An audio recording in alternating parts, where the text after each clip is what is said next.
Écoutez, le chef d'état-major général a déjà fait un communiqué.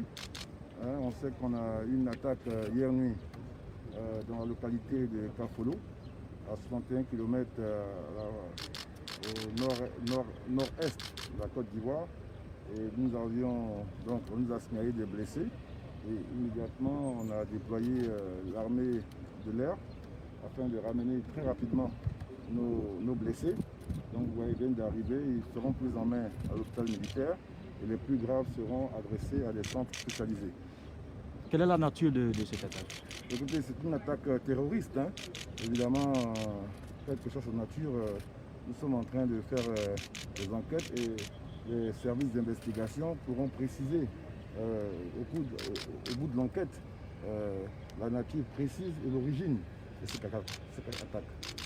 Quelles sont les dispositions après cette attaque? Quelles sont les dispositions que prend le gouvernement pour assurer la sécurité dans cette région? Immédiatement, il y a eu un renfort.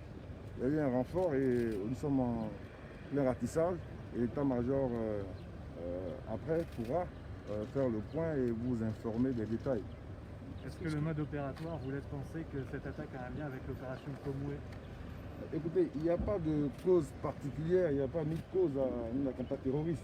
C'est semer la terreur, c'est détruire des vies, c'est désorganiser les États, représailles ou pas. La seule réponse des États, c'est de faire face. Et nous nous organisons pour faire face.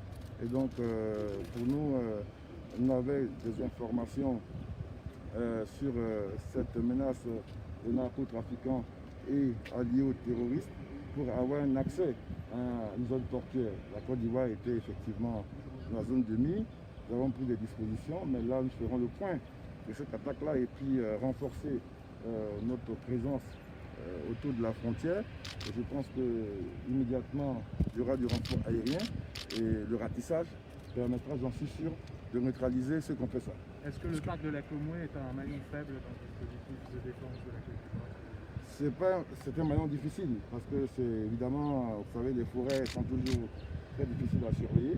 Donc l'opération conjointe avec le Burkina justement avait pour but d'évaluer les différentes menaces à l'intérieur de cette forêt et nous n'allons pas nous arrêter. Le plus important pour nous, c'est de protéger nos populations et protéger notre territoire.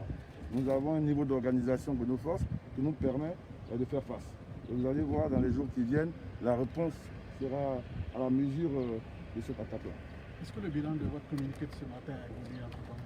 Oui, non, je ne crois pas. Pour le moment, on parle d'une dizaine de morts. Donc, après l'arrivée et le point avec les services de santé, on pourra vous dire des choses plus précises.